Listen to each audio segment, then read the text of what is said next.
पहिल्यांदाच कुठली वेगळी बातमी बनू नये म्हणून स्पष्टीकरण करतो की राज्याचे आमचे दुसरे सहकारी आणि उपमुख्यमंत्री अजितदादा पवार हे दुपारीच माझी परवानगी घेऊन बीड आणि परभणी या दोन्ही ठिकाणी ज्या घटना झालेल्या आहेत त्या घटनेमध्ये जे पीडित आहेत त्यांची भेट घेण्याकरता त्या ठिकाणी गेलेले आहेत म्हणून ते पत्रकार परिषदेत उपस्थित नाहीत.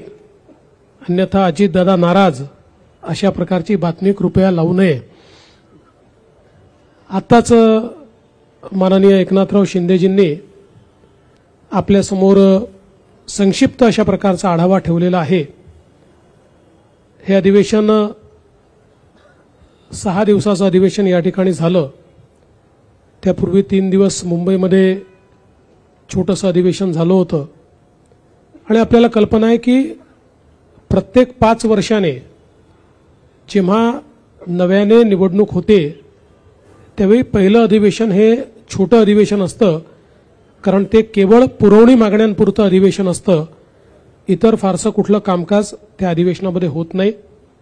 तथापि या 6 दिवसामध्ये भरगच्च अशा प्रकारचं कामकाज या अधिवेशनामध्ये राज्य सरकारने केलेलं आहे आणि विशेषतः 17 विधेयकं मंजूर करण्याचं काम आणि चर्चेसहित म्हणजे गोंधळात नाही तर चर्चा करून 17 विधेयकं मंजूर करण्याचं काम आपण केलेलं आहे. आणि एक विधेयक महाराष्ट्र विशेष जनसुरक्षा विधेयक हे संयुक्त चिकित्सा समितीकडे आपण पाठवलंय. खरं म्हणजे अर्बन नक्षलवाद आणि फ्रंटल ऑर्गनायझेशन्स या संदर्भात नक्षल पीडित सर्व राज्यांनी असं विधेयक केलेलं आहे म्हणून आपल्याही राज्यात ते केलं पाहिजे असा अँटी नक्षल ऑपरेशन्स विभागाचा आग्रह होता. म्हणून आपण ज्यावेळेस शिंदेसाहेब मुख्यमंत्री होते आणि मी गृहमंत्री होतो त्यावेळेसच आपण याचा मसुदा तयार केला होता. परंतु या संदर्भात अनेक अफवा पसरवण्यात आल्यामुळे त्यावेळेस आम्ही ते मांडलं नाही आणि आताही विरोधी पक्षाने कुठलीही मागणी न करता आम्हीच हा निर्णय केला की अशा प्रकारचं विधेयक मंजूर करताना कुठेतरी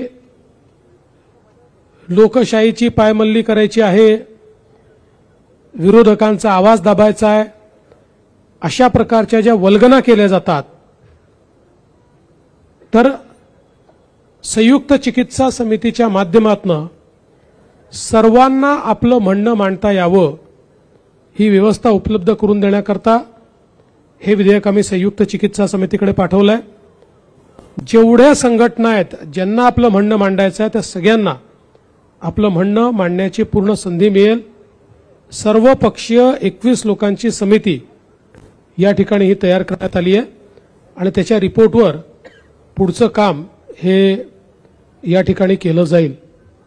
आपल्याला कल्पना आहे की जवळपास 35,000 कोटी रुपयाच्या मागण्या या आपण या ठिकाणी मांडलेल्या आहेत. यामध्ये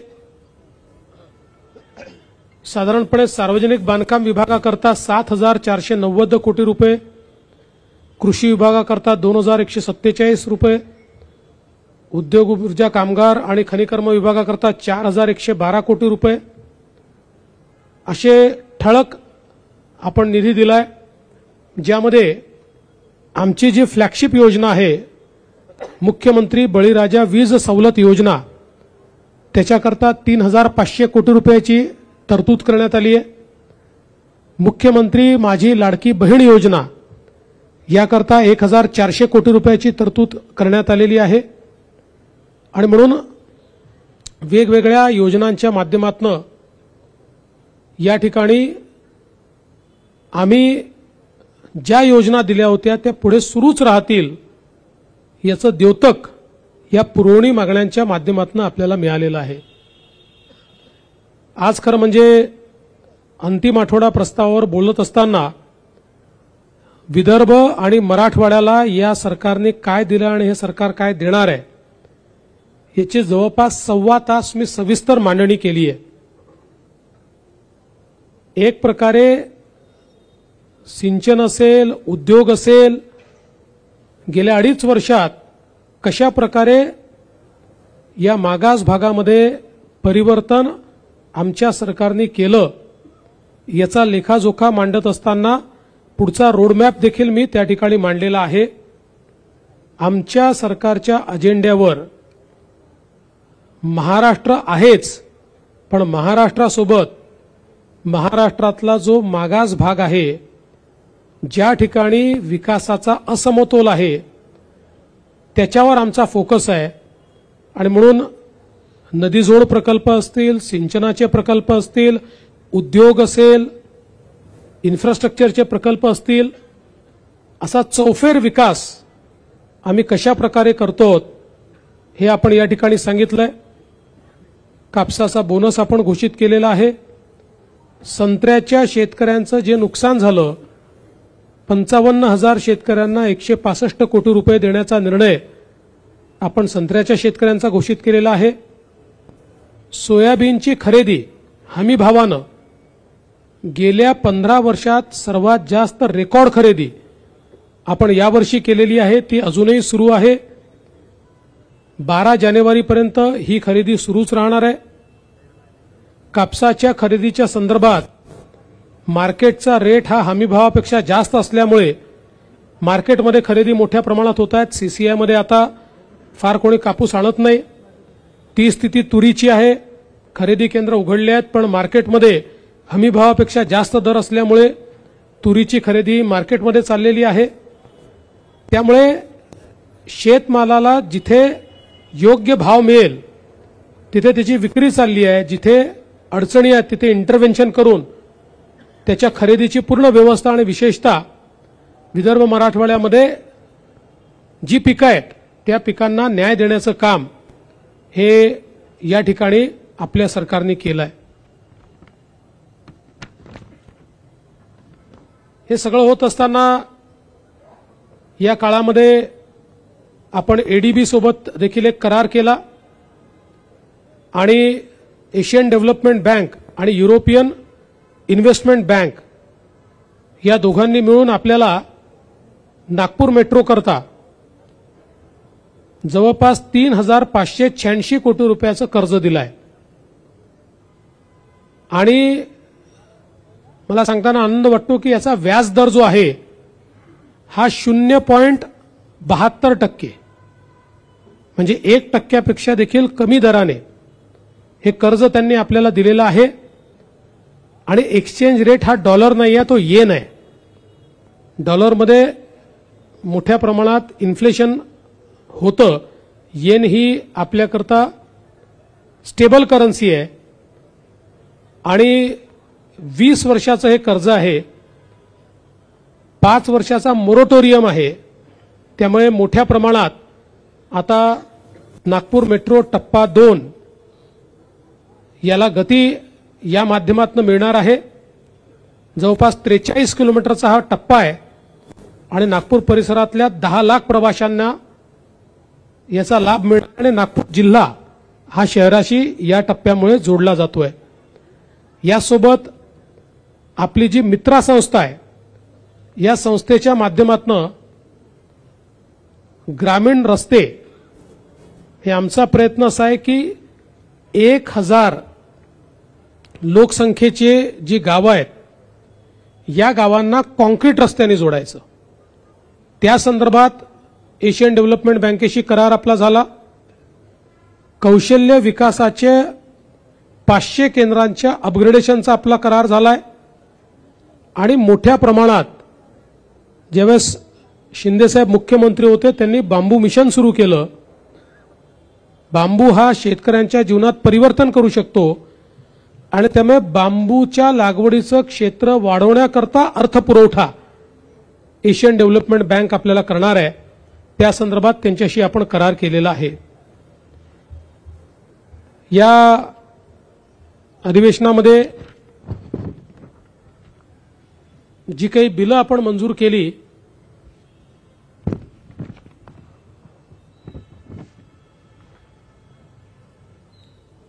त्यातली काही बिलं अत्यंत महत्त्वाची आहेत, ज्याच्यामध्ये तुकडेबंदीच्या कायद्यामध्ये आपण परिवर्तन केल्यामुळे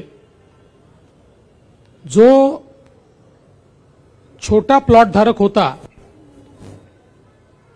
त्याचं घर असून देखील त्याच्या प्लॉटचं नियमितीकरण होऊ शकत नव्हतं, ते नियमितीकरण आता होऊ शकणार आहे. खरं म्हणजे याचा निर्णय आपण मागच्या काळातच घेतला होता, पण 25% आपण त्याच्यावर दंड लावला होता. त्यामुळे 5-7 वर्षात एकही ॲप्लिकेशन आपल्याकडे आली नाही. तो दंड 5% करण्याचा निर्णय आपण घेतला. महाराष्ट्र राज्य कौशल्य विद्यापीठ जे आहे, या विद्यापीठाला रतन टाटांचं नाव देण्याचा कायदा हा आपण या ठिकाणी मंजूर केलेला आहे.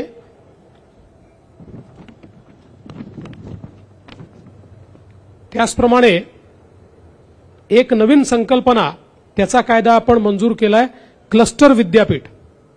क्लस्टर युनिव्हर्सिटी म्हणजे समूह विद्यापीठ. यूजीसीने आता त्या ठिकाणी एक एडेड कॉलेज असेल आणि 4 अनएडेड कॉलेजेस असतील तर तुम्हाला क्लस्टर विद्यापीठ करता येतं, अशा प्रकारचा एक नियम तयार केला. त्याचा कायदा आपण तयार केलाय. दुसरं, महाराष्ट्र खासगी विद्यापीठे, यामध्ये 3 नवीन विद्यापीठ आपल्याकडे होत आहेत आणि त्यातलं एक जे पुण्याला नयनता विद्यापीठ होत आहे, ज्याचा कायदा आपण केला आहे. महाराष्ट्रातल्या आणि देशातल्या 10 प्रमुख उद्योजकांनी एकत्रित येऊन सेक्शन 8 कंपनी तयार केली, नॉन प्रॉफिट कंपनी तयार केली आणि या लोकांनी हैदराबादमध्ये जमीन घेऊन तिथे हे विद्यापीठ तयार करायचा निर्णय घेतला होता.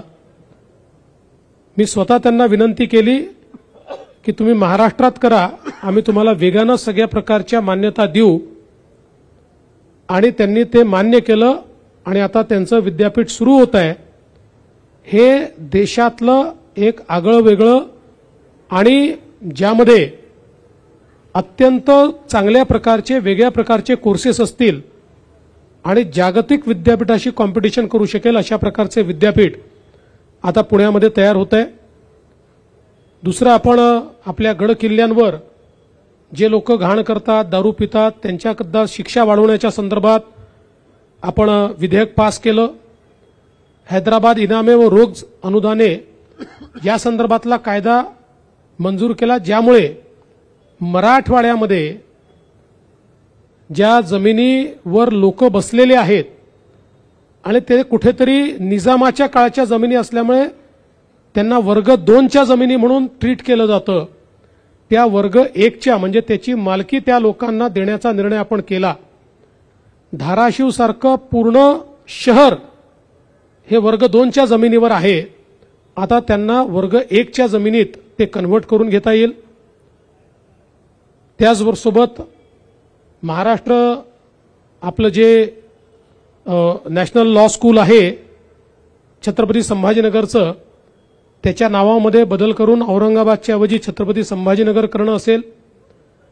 आणि एक अत्यंत महत्त्वाचं विधेयक, महाराष्ट्र कारागृह व सुधार सेवा विधेयक, आपल्याकडे 1894 आणि 1900 म्हणजे जवळजवळ 125 वर्षापूर्वीचं कारागृह विधेयकावरच आपले कारागृह प्रशासन हे काम करत होतं. आता इतक्या 125 वर्षानंतर नवीन अशा प्रकारचा हा कायदा आपण या ठिकाणी तयार केलेला आहे. त्यामुळे मोठ्या प्रमाणात या अधिवेशनामध्ये आम्ही काम केलं आहे आणि विशेषतः विदर्भ मराठवाड्याच्या हिताचे अनेक निर्णय, शेतकऱ्यांच्या हिताचे निर्णय, सर्वसामान्यांच्या हिताचे निर्णय घेण्याचं काम या अधिवेशनामध्ये आम्ही केलेलं आहे. आपण सर्वांनी या अधिवेशनाला जी प्रसिद्धी दिली त्याबद्दल आपल्या सर्वांचे आभार मानतो. आणि काही 1-2 प्रश्न असतील तर आपण ते करूया.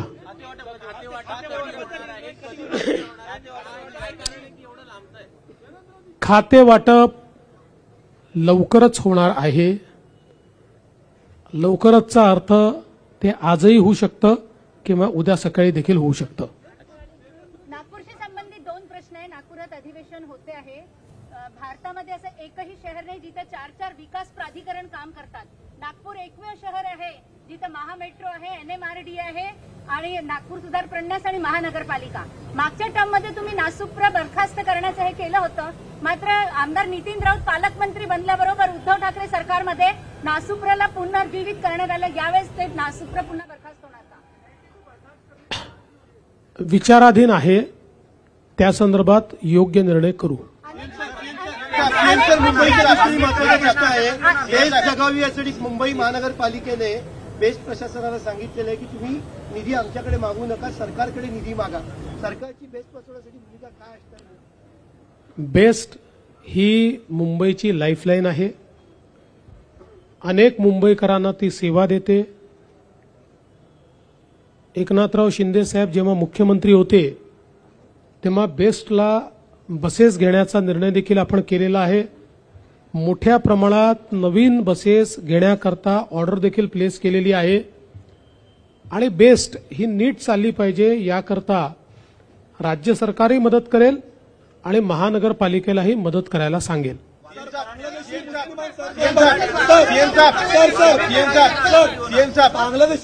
असं आहे, मी कालही सांगितलं, कोणालाही सोडलं जाणार नाही. पोलीस सगळ्यांचा मागोवा घेत आहेत, सगळ्यांना अटक होईल. दादरमध्ये सुद्धा एक व्हिडिओ आला. दादरमध्ये फळ विक्रेते सुद्धा आता बांगलादेशी आहेत. याआधी नितेश राणे यांनी सातत्याने या मुद्द्यावरती प्रकाश टाकलेला आहे. सरकारची भूमिका काय असेल? सरकारची भूमिका पक्की आहे. जे अवैधरित्या मुंबईमध्ये राहतात अशा बांगलादेशी नागरिकांना शोधणे आणि त्यांना डिपोर्ट करणे ही सरकारची भूमिका आहे आणि हे काम आम्ही सुरू केलेलं आहे. सीएम साहब, आपने एक प्रमुख 2 मुद्दे उठाए थे आपके भाषण में. एक तो नक्सल, अर्बन नक्सल का काफी मुद्दा जो भारत के खिलाफ, देश के खिलाफ राज्य में एक साजिश और अराजकता निर्माण करने का काम कर रहे हैं. उनकी 15 नवंबर को मीटिंग हुई थी. पहला मुद्दा है उसको लेकर, और आज एजेंसी ने कुछ जगह पर रेड भी की है. दूसरा, और टेरर फंडिंग को लेकर इस चुनाव में जिस तरह से प्रयास किया गया, दोनों प्रश्नों पर आपसे जवाब रहे. देखिए, अर्बन नक्सल के मामले में मैंने ये बात कही है कि राहुल गांधी इन्होंने चुनाव में भारत जोड़ो अभियान इसका इस्तेमाल किया. तकरीबन 180 संगठनाएं इसमें काम कर रही थी. इनमें से कई संगठनाएं ये फ्रंटल ऑर्गेनाइजेशन, जिसको बोली भाषा में अर्बन नक्सल कहते हैं, फ्रंटल ऑर्गेनाइजेशन के रूप में काम करती है. और मैंने महाराष्ट्र की असेंबली में सबूतों के साथ ये कहा कि हमने इनको फ्रंटल ऑर्गेनाइजेशन नहीं ठहराया. 2010 में, 2011 में, 2013 में और 2014 में महाराष्ट्र में जब उस समय की कांग्रेस एनसीपी की सरकार थी और केंद्र में भी जब यूपीए की सरकार थी, उस समय महाराष्ट्र की असेंबली में आर पाटिल साहब ने दिए हुए जवाब हो या केंद्र में केंद्रीय मंत्री ने दिए हुए जवाब हो, उन जवाबों में जो लिस्ट दी हुई है फ्रंटल ऑर्गेनाइजेशंस की, उसी लिस्ट में से कई ऑर्गेनाइजेशंस ये भारत जोड़ो अभियान का पार्ट है. और सबूत के तौर पर हमारे पास चुनाव के समय की कई निमंत्रण पत्रिकाएं हैं जो इन ऑर्गेनाइजेशंस ने महाविकास आघाड़ी के लिए निकाली हुई है. इसलिए भारत जोड़ो अभियान में बड़े पैमाने पर जो लोग काम कर रहे हैं ये फ्रंटल ऑर्गेनाइजेशंस है, ऐसा हम नहीं, यूपीए की सरकार ने और उस समय की कांग्रेस एनसीपी की सरकार ने अपने रिपोर्ट्स में कहा है. यही बात मैंने सामने लाई है.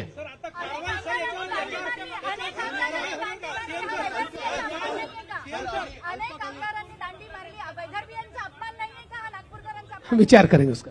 अल्पकालीन चर्चेदरम्यान आपण दिलेल्या उत्तरात विरोधकांचं असं म्हणणं आहे की परभणी जिल्ह्यात सोमनाथ सूर्यवंशीला न्याय नाही मिळाला.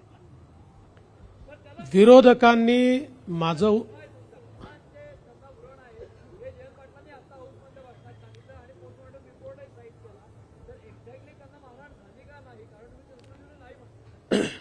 मला असं वाटतं की माझं भाषण जयंत पाटलांनी नीट ऐकलं असतं तर हे प्रश्न त्यांनी निर्माण केले नसते. मी 3 गोष्टी सांगितल्या. पहिली गोष्ट, 2 वेळा मॅजिस्ट्रेट समोर मॅजिस्ट्रेटनी त्यांना विचारलं तुम्हाला मारहाण झाली आहे का? त्यांनी सांगितलं नाही. ही पद्धत असते, विचारावं लागतं. ते मॅजिस्ट्रेटनी त्यांना ते नोंदवावं लागतं. ते नोंदवून ठेवलेलं आहे. ते जेव्हा पोलीस कस्टडीमध्ये होते तेव्हा पोलीस कस्टडीतले सगळे सीसीटीव्ही फुटेज आहेत. कुठलाही टाइम लॅग नाही आहे त्याच्यामध्ये. कुठेही त्यांना मारहाण झाल्याचं दिसत नाही. तिसरं, त्यांची जी मेडिकल एक्झामिनेशन झाली, मी जे सांगितलं की आपण जे सगळे दाखवतो आहोत ते पोस्टमॉर्टम रिपोर्टचं कव्हर दाखवतो आहोत, पण जी डिटेल्ड मेडिकल एक्झामिनेशन झाली त्याच्यामध्ये त्यांना श्वसनाचा दुर्धर रोग आहे हे तेव्हाच नमूद करून ठेवलेलं आहे. हे मी सांगितलं. तथापि एवढं सगळं झाल्यानंतर ते जेलमध्ये असताना, पोलीस स्टेशनमध्ये असताना नाही, जेलमध्ये असताना त्यांचा मृत्यू झाला आणि पोस्टमॉर्टम रिपोर्टच्या फ्रंट पेजवर मल्टिपल इंजुरीज असं लिहिलेलं असल्यामुळेच आपण त्याची न्यायालयीन चौकशी करतो आहोत की ज्या न्यायालयीन चौकशीतनं सत्य काय आहे हे बाहेर आलं पाहिजे. हे लपवण्याचं कुठलंही कारण नाही आहे. राहुल गांधी आ रहे हैं। राहुल गांधी सोमवार के दिन आ रहे हैं। शेतकऱ्यांच्या कर्जमाफीचं आणि सन्मान निधीचं कसं? मला असं वाटतं तुम्ही ऐकलं नाही. याचा अर्थ मी जे उत्तर दिलं ते तुम्ही ऐकलं नाही.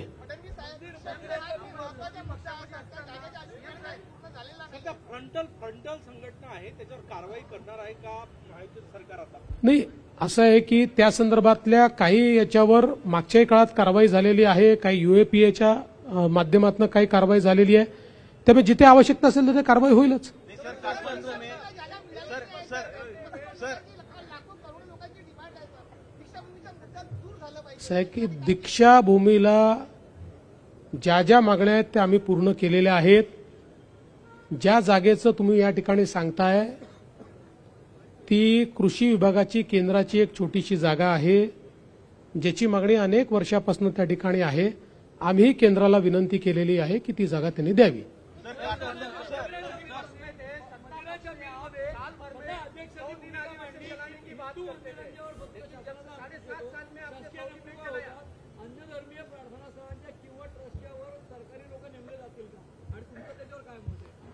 असं आहे की मुळामध्ये जे काही आपले मंदिरं असतील किंवा इतर धार्मिक स्थळं असतील यांच्या कंट्रोलचे वेगवेगळे कायदे आहेत.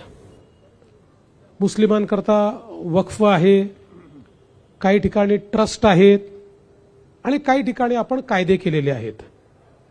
त्याच्यामुळे त्याच पद्धतीनं आपण आता चाललो आहोत. पण अध्यक्षांनी एक महत्त्वाची गोष्ट लक्षात आणून दिलेली आहे, त्याचा कायदेशीर अभ्यास करावा लागेल. हमेशा मांग करते थे कि 100 दिन अधिवेशन खान करने, लेकिन आपके 7.5 साल का रिकॉर्ड है कि 100 दिन एक भी बार नहीं चला है. 100 दिन नहीं चला, लेकिन पिछली सरकारों के तुलना में सबसे ज्यादा दिन हमने चलाया. और प्रॉब्लम तो ये है कि विरोधी पक्ष के लोग पहले दिन मांग करते कि 2 हफ्ते और बढ़ाया जाए, और जब 2 हफ्ते हो जाते हैं तो आधे बेंचेस विरोधी पक्ष के खाली होते हैं. हमको प्रॉब्लम आता है कि कोरम जितने भी लोग वहां उपस्थित नहीं होते. तो हमने तो हमेशा प्रयास किया और आगे भी हमारा प्रयास रहेगा. और मैं आज भी आपको बताता हूं, हमारे 7 सालों का हिसाब निकालिए. उद्धव जी ने